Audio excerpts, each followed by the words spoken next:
This is interesting. I like that you use the word revolution because what I've noticed in trying to map this territory is that we're in the midst of some kind of soft revolution. Yeah, absolutely.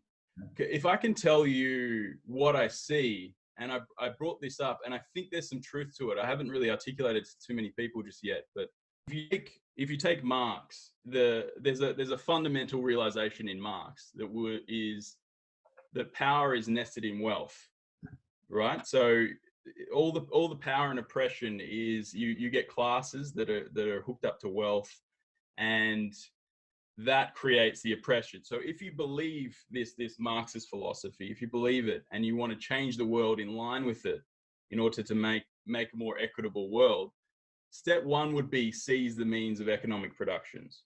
So it's take over the means of economic production and then redistribute in order to equalize.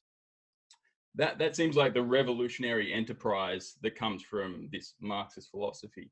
So what I'm seeing in the stage two is, I mean, there's streams into this. You've got the Frankfurt School, you've got Gramsci hegemony, you've got then you've got the realization then becomes the power is hooked up in discourses. So it's in the way we speak about things and essentially knowledge production.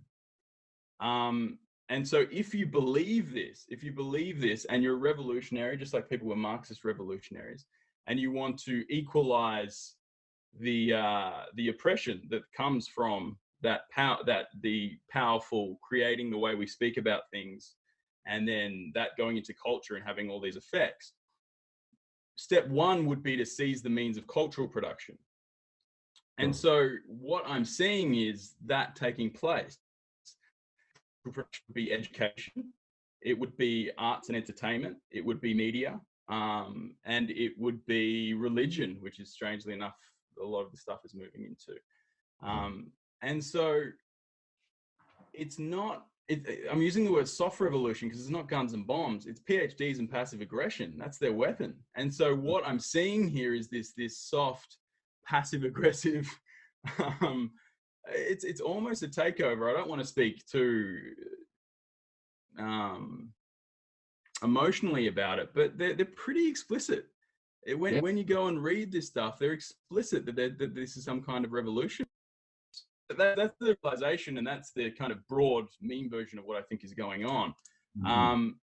What do you think about that? Do you have some thoughts on that? No, that's a very good analysis. Yeah, clearly it is a soft revolution. When you talk about the soup or the stew of all of the movements that are going on in the middle part of the 20th century, critical theory and hegemony analysis in Frankfurt School and the early postmodernists and so on. Out of that, there is a somewhat pessimistic conclusion reached by most people in that movement that the corridors of power, political and economic, have been closed off to them in the liberal democratic capitalist West. So they don't think they're going to be able to achieve their ends through the business world. They think that is a lost cause from their perspective, or from the political world, they think that is corrupted as well. A significant number of them in the 1960s did turn to overt terrorism. So it's fascinating in the 1960s how many leftist organizations, the Montoneros, Bader Meinhof, Red Armor Faction, and so on, all of them by very well-educated, well-read young people who said, enough of democracy, enough of capitalism, enough of liberalism, we need to take it to the streets. Their aim was to resist fascism where their parents had failed. They were known as the Red Army Faction. Dieser Staat hat, wie Sie es nannten, eine faschistische Fresse, die nur mit einer Maske verhüllt ist. Und das war Ihre Theorie, wenn man den verschleierten Faschismus zeigen will, muss man ihnen nur die Maske vom Gesicht reißen. Und das geht nur, indem man sie angreift.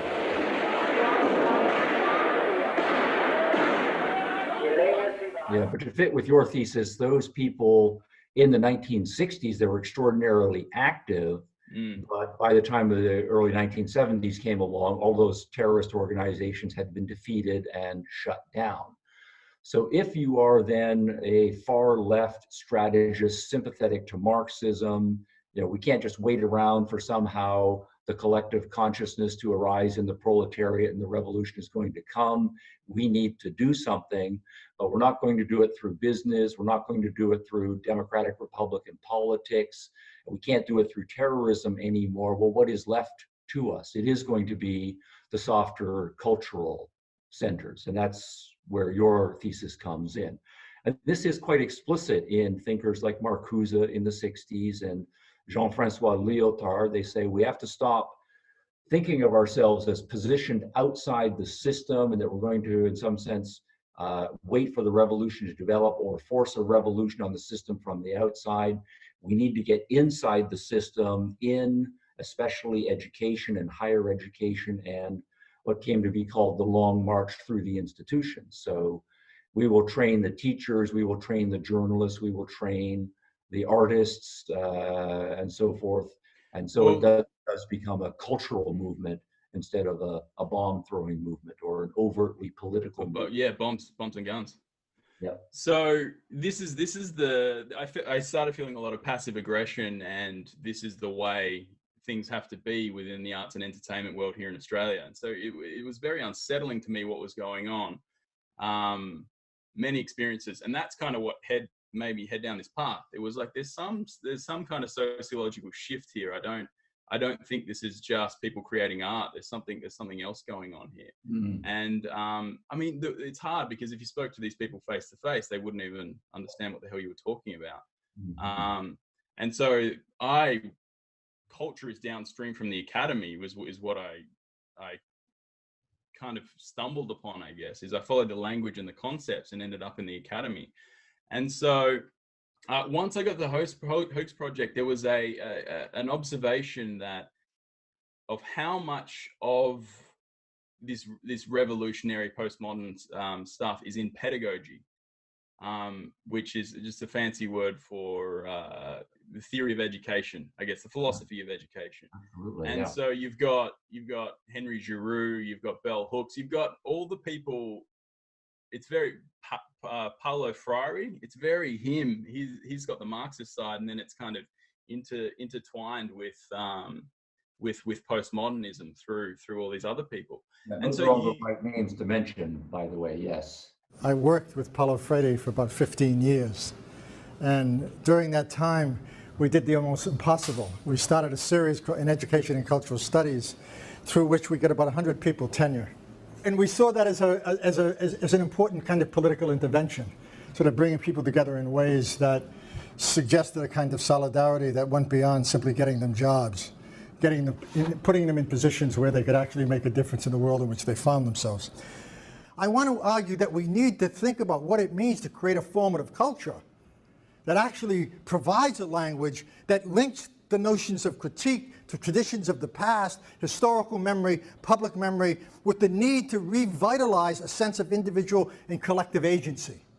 One that's tied in some fundamental way to the gap between what is and what ought to be. That great sort of tension that has mobilized revolutions all over the world, mobilized institutions, allowed people to think otherwise in order to act otherwise.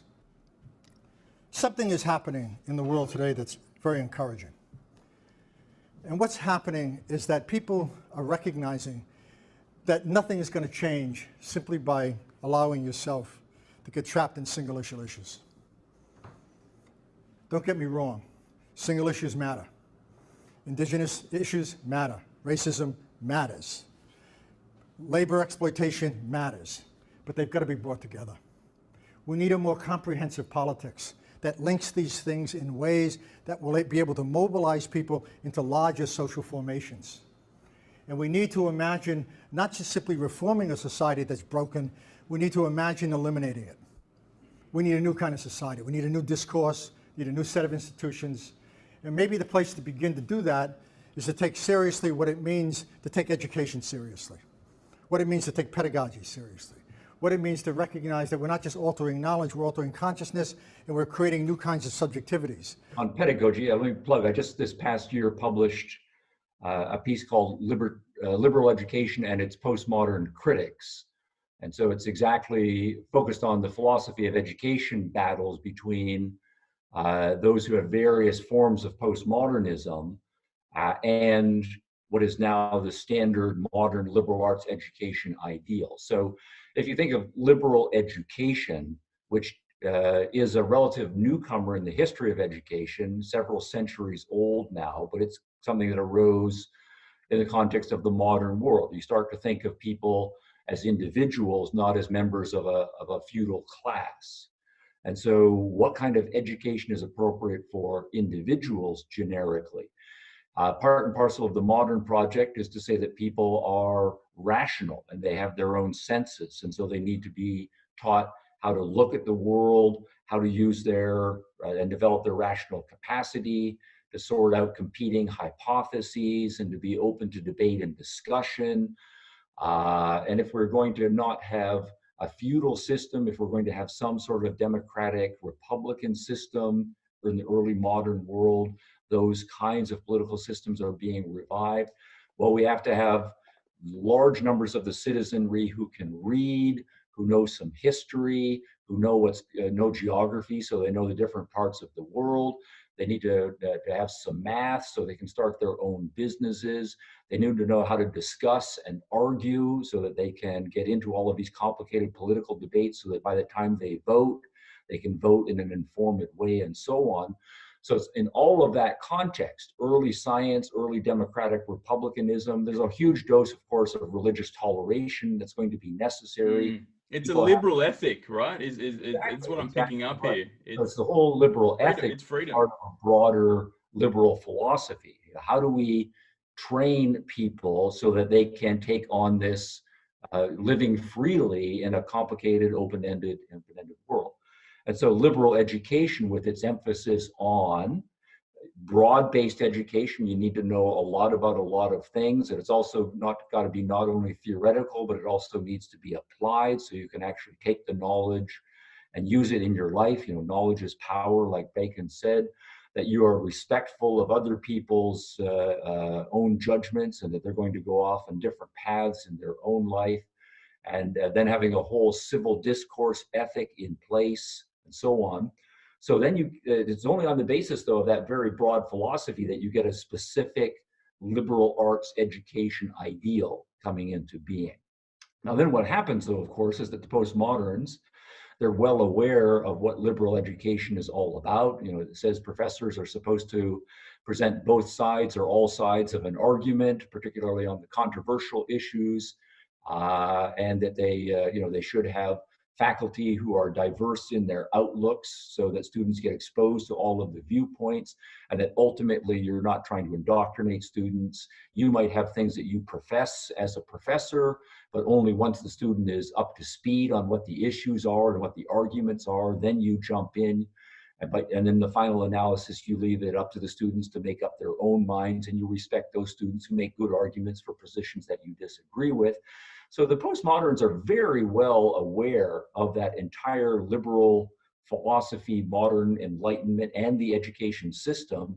And so in people like Freire and Giroux and bell hooks and the others, they are explicitly, piece by piece, going through all elements of that, undercutting them, and then asking what is going to be the postmodern replacement for that. And you end up with an opposite kind of education system. This looks to me like it's, if you're in the control room of Western civilization, you're just pulling out the wires on the navigation system. Yeah. Like this, and so it's I don't, the more of this I read, I feel like going in the streets and just yelling, "Hey guys, there's a revolution afoot!" And then people, you start saying that to people, and they're like, "You're a madman, an absolute madman." That's right. We say, and I ask you to say with us, lift up your voices in this great meeting in the heart of England, and to all the world a message: England lives and marches on.